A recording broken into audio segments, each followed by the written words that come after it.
আসসালামু আলাইকুম ওয়া রাহমাতুল্লাহ। বিতিরের সালাতে দাঁড়িয়ে হাত তুলে কুনুত অন্যান্য দোয়া পড়ার বিধান কি? হ্যাঁ, এটা সুন্নাহ। হাত তুলে পড়া সালাফদের আমল দ্বারা সাব্যস্ত হয়েছে। সুতরাং হাত তুলে দোয়া করা কুনুত, কুনুত হচ্ছে মানে বিতিরের যে দোয়া রয়েছে সেই দোয়া, বিতিরের যে দোয়া আছে এই দোয়াটা হাত তুলে করা, হাত উঠানো সুন্নাহ এবং সালাফদের আমল সাব্যস্ত হয়েছে, সালাফদের আমল সাব্যস্ত হয়েছে, আপনি করতে পারেন। হাত তোলা হচ্ছে সেটা হলো এই আপনি এই হাত তোলা পদ্ধতি, এটা হাত তোলার তিনটা পদ্ধতি রয়েছে। এটা হলো কমন সুন্নাহ পদ্ধতি, কমন সুন্নাহ পদ্ধতি হচ্ছে হাত তোলার এটা, কমন সুন্নাহ পদ্ধতি হচ্ছে হাত তোলার এটা। এভাবে হাত তুলে আপনি দোয়া করবেন। সালাতের নিয়ত পড়া, জানাজা সালাতের নিয়ত মুখে পড়া, কোরআন ও হাদিসের আলোকে নিয়ত পড়া হাদিস দ্বারা সাব্যস্ত হয়নি। নিয়তের কোন লফজ রাসূলুল্লাহ সাল্লাল্লাহু আলাইহি ওয়াসাল্লাম হাদিসের মধ্যে আসে নাই, কোরআনের মধ্যে তো আসেই নেই, ফিকহের কিতাবের মধ্যেও আসে নাই, কোন মাযহাবের আলেমও বলেন নেই। সুতরাং এই নিয়ত গুলো সবটাই একেবারেই বানাওয়াট, এগুলোর প্রশ্নই আসে না। নিয়ত হচ্ছে আল আসবাব ওয়ান নাযায়ের মধ্যে ইমাম ইবনে নুজাইম আল হানাফি, হানাফি মাযহাবের প্রসিদ্ধ ইমামদের মধ্যে একজন ইমাম, হানাফি ফকি যারা আছেন তারা আমার সামনে আসেন।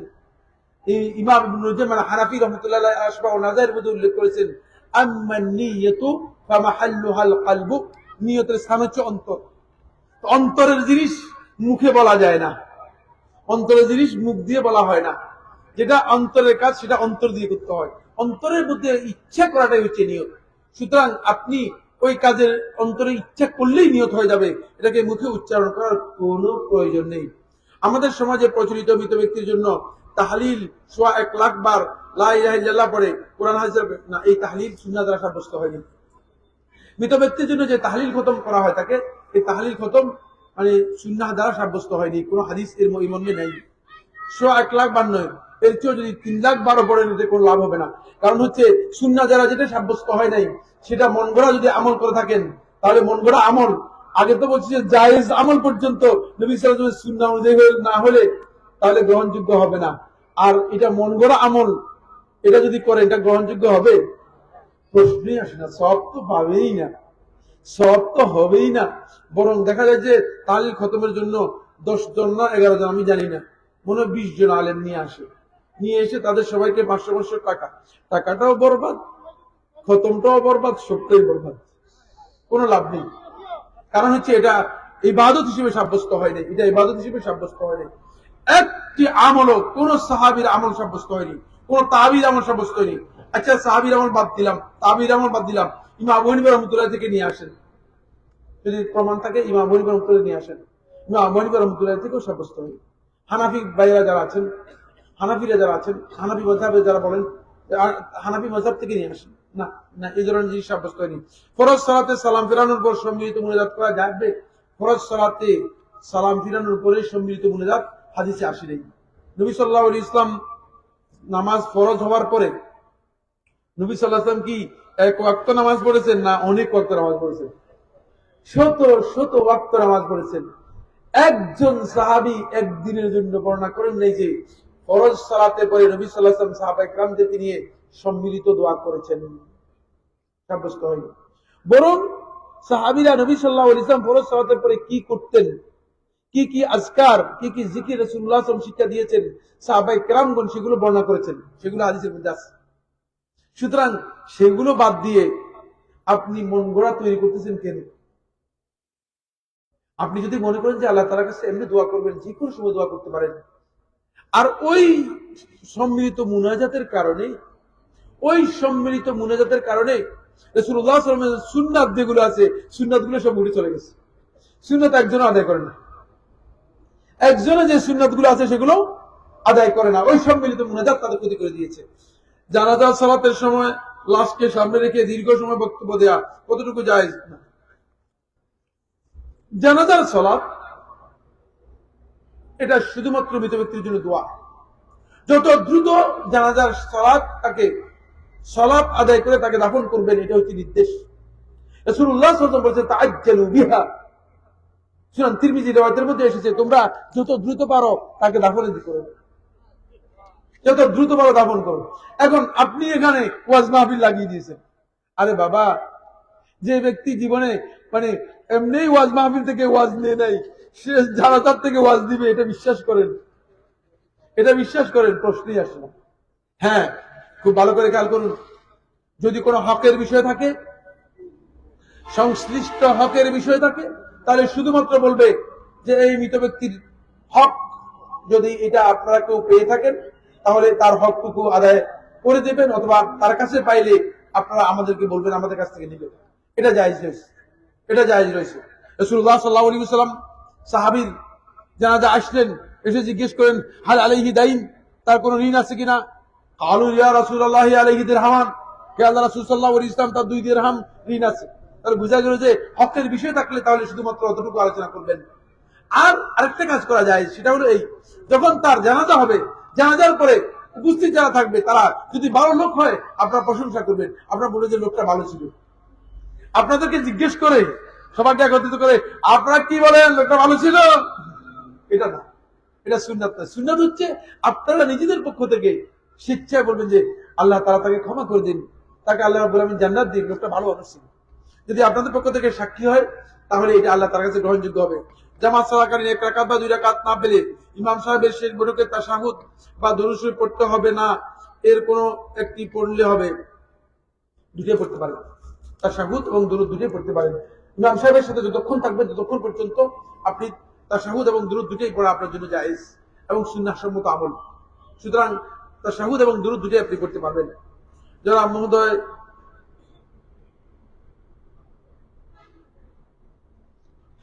হাতে লেখা সুন্দর হওয়ার কারণে আমি পড়তে পারি নাই, আমি আমি দুঃখিত। বেহেশতের বিষয়গুলো আমি বুঝতে পারি না, আমি জন্য দুঃখিত। আমি যেহেতু যেখানে আপনারা পাঠ উদ্ধার করতে পারলে, মাযহাবের 4 ইমাম ফরজ নামাজের পর সম্মিলিত মুনাজাত করেছেন কিনা, যদি করেন দলিল প্রমাণ। না, কোন ইমামের কাছ থেকে, ইমাম আবু হানিফা রহমতুল্লাহ, ইমাম মালিক, ইমাম শাফিঈ, ইমাম আহমদ বিন হাম্বল রহমতুল্লাহ, কারো কাছ থেকে ফরজ নামাজের পরে তারা সম্মিলিত দোয়া করেছেন এটা সাব্যস্ত হয়নি। ফরজ নামাজের পরে সম্মিলিত দোয়া করেছে এটা সাব্যস্ত হয়নি। কেউ প্রমাণ দিতে পারবে না কোথাও, আমার জানা মতে কোন কিতাবে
আর বিবাহ না করলে জেনা, ব্যভিচার এবং খারাপ কাজের মধ্যে সে ব্যক্তি নিমজ্জিত হওয়ার আশঙ্কা থেকে যায়, তাহলে তার জন্য বিবাহ করাটা ফরজ, তবে গুনাহগার হবে। কিন্তু ইবাদত কবুল হবে, তবে গুনাহগার হবে। কিন্তু যদি কোনো ব্যক্তি নিজেকে সংযত করতে পারে এবং তিনি যদি বিবাহ না করেন, তাহলে তার জন্য জায়েজ আছে, তিনি বিবাহ না করলে তার ইবাদত কবুল হবে। আপনি তো জানেন যে এই বিষয়ের একটা কিতাব লিখেছে, এই বিষয়ের একটা আলাদা কিতাব লেখা হয়েছে, আল উলামা উল উজ্জাব আল্লাযীনা আসারু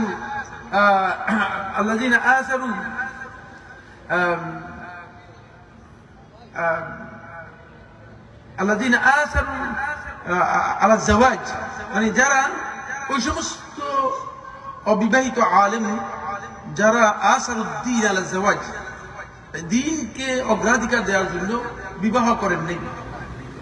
এটার একটা আলাদা কিতাব রয়েছে। এই কিতাবের মধ্যে সর্বপ্রথম স্থান পেয়েছেন শেখুল ইসলাম ইবনে তাইমিয়া রাহিমাহুল্লাহ তাআলা। আপনারা জানেন এই পৃথিবীর শ্রেষ্ঠ মুহাক্কিকদের মধ্যে একজন শেখুল ইসলাম রাহিমাহুল্লাহ তাআলা বিবাহ করেননি।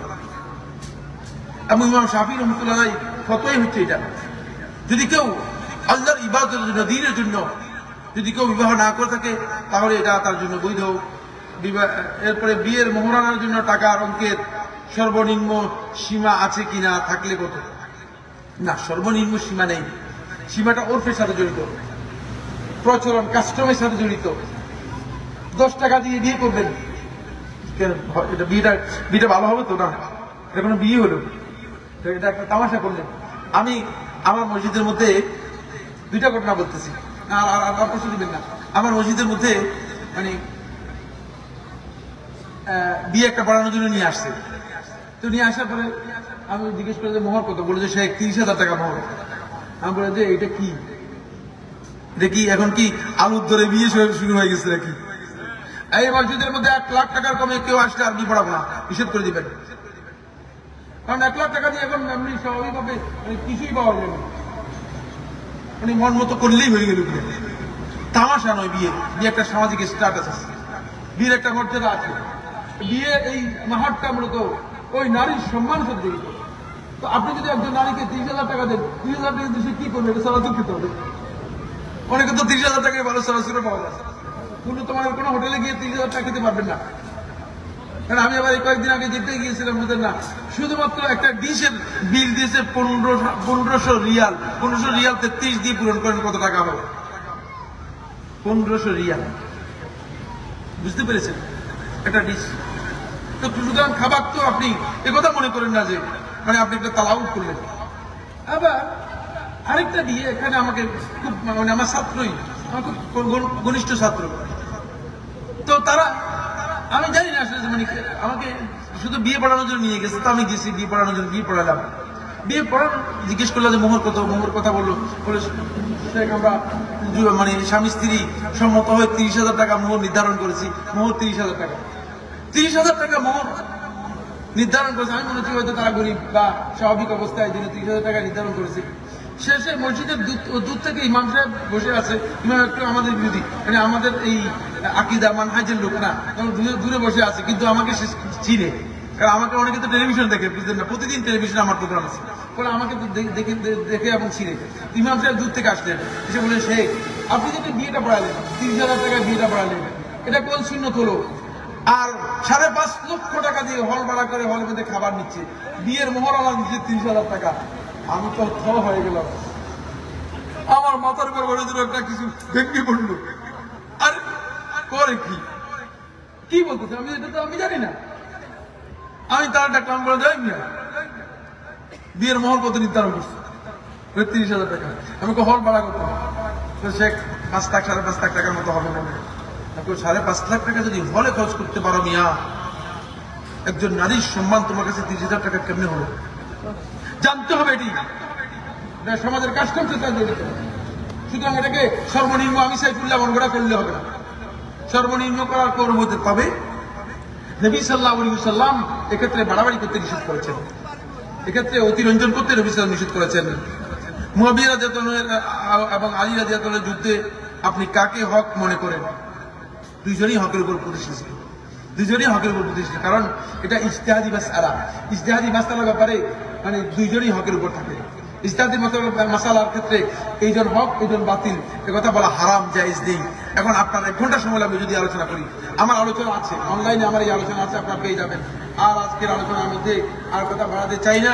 আল্লাহ রাব্বুল আলামিন আমাদের সবাইকে কবুল ও মঞ্জুর করুন। বলুন আপনি নিয়ে আসছিলেন সেটা একটু সামান্য না